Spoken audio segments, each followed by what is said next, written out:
Hello, everyone, and welcome to Walking Through the Bible.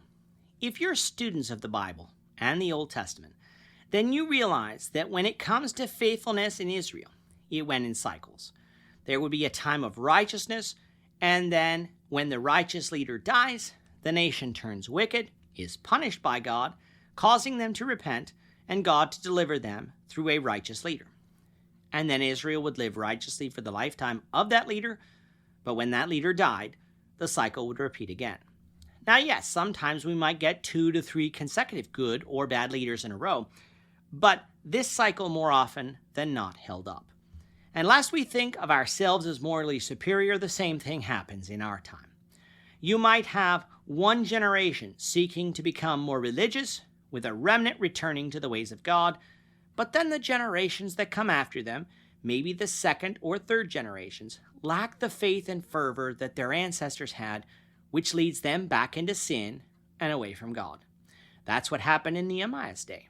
Back in chapter 10, the people, upon hearing the reading of the law, vowed that they would follow it. And they did, as long as Nehemiah was governor. But then, when Nehemiah went back to Persia, things seemingly fell off the rails, something Nehemiah would have to fix upon his return. So if you have a Bible with you, you can now turn to the book of Nehemiah, to chapter 13. We're going to be reading from verses 10 to 22. If you don't have a Bible, don't worry. Just follow along with us on the screen. The version that we'll be reading from is the New King James Version. So Nehemiah chapter 13, beginning at verse 10. I also realized that the portions for the Levites had not been given them, for each of the Levites and the singers who did the work had gone back to his field. So I contended with the rulers and said, "Why is the house of God forsaken?" And I gathered them together and set them in their place. Then all Judah brought the tithe of the grain and the new wine and the oil to the storehouse. And I appointed as treasurers over the storehouse Shelemiah the priest and Zadok the scribe. And of the Levites, Pedaiah, and next to them was Hanan the son of Zachar, the son of Mattaniah, for they were considered faithful, and their task was to distribute to their brethren. Remember me, O my God, concerning this, and do not wipe out my good deeds that I have done for the house of my God, and for its services. In those days I saw people in Judah treading wine presses on the Sabbath, and bringing in sheaves, and loading donkeys with wine, grapes, figs, and all kinds of burdens, which they brought into Jerusalem on the Sabbath day. And I warned them about the day on which they were selling provisions. Men of Tyre dwelt there also, who brought in fish and all kinds of goods, and sold them on the Sabbath to the children of Judah, and in Jerusalem. Then I contended with the nobles of Judah, and said to them, "What evil thing is this that you do, by which you profane the Sabbath day? Did not your fathers do thus, and did not our God bring all this disaster on us and on this city? Yet you bring added wrath on Israel by profaning the Sabbath. So it was at the gates of Jerusalem, as it began to be dark before the Sabbath, that I commanded the gates to be shut, and charged that they must not be opened till after the Sabbath. Then I posted some of my servants at the gates, so that no burdens would be brought in on the Sabbath day. Now the merchants and sellers of all kinds of wares lodged outside Jerusalem once or twice. Then I warned them and said to them, "Why do you spend the night around the wall? If you do so again, I will lay hands on you." From that time on, they came no more on the Sabbath. And I commanded the Levites that they should cleanse themselves, and that they should go and guard the gates to sanctify the Sabbath day. Remember me, O my God, concerning this also, and spare me according to the greatness of your mercy. Nehemiah is dealing with a lack of faithful adherence to the law of Moses during his absence, beginning with the high priest allowing an Ammonite to live in the temple storehouses, which should not have been done in any case, even though this Ammonite was related by marriage to this high priest.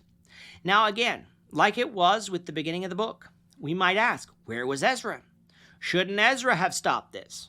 And while these are fair questions, they are based on one assumption, that Ezra is currently in Judea.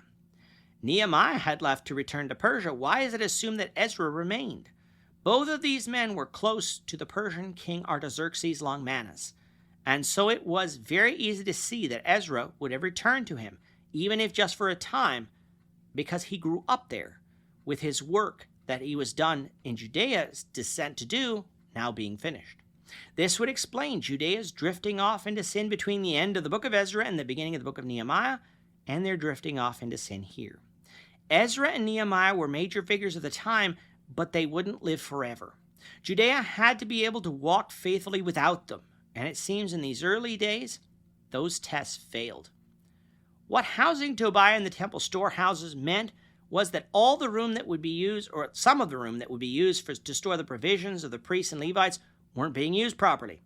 Now, don't get me wrong, it's not that all of the storehouses were being given to Tobiah, but a large one was, which meant that they couldn't store all that was needed. This resulted in some of the Levites having to return to their cities and work in the field. What a travesty for the children of Israel, for if they were following the law completely, the priests and Levites should have been properly cared for and not needed to work in the field.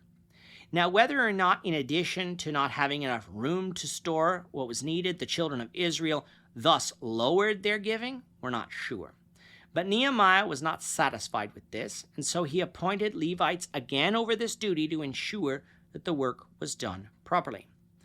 Nehemiah then prayed to God that he might find favor in God's eyes for the deeds he was doing in faith. No, Nehemiah was not asking to earn his salvation. He was merely asking God to look down upon his deeds and be pleased.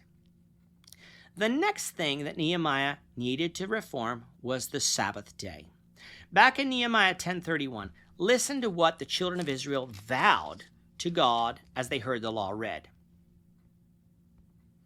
If the peoples of the land brought wares or any grain to sell on the Sabbath day, we would not buy it from them on Sabbath or on a holy day, and we would forego the 7th year's produce and the exacting of every debt. This was a vow to keep the Sabbath and not to try and find a loophole by having foreigners sell them things on the Sabbath. What then were they treading out grapes on the Sabbath for? Or why were they bringing in sheaves or loading donkeys with food to sell in Jerusalem on the Sabbath? Or why did they allow men of Tyre to come into Jerusalem to sell as well? This was in direct violation of this vow, and yet they did so. The fact that all of this was going on gives credence to the notion that a little bit of time has passed between Nehemiah's departure for Persia and his return. Nehemiah was Artaxerxes' cupbearer and returned in his 32nd year, which corresponds to about 432 BC. He would continue reigning for another 7 years after that, and so that would likely give us a maximum length of time for Nehemiah's absence, with 3 to 5 years not out of the question. Thus, if the vow was made all the way back when the wall was complete, back in about 444 BC, and this was now around 426 BC, a period of 17 to 18 years have passed. That means that those who were young then are now old, and those who are young now would have been children then.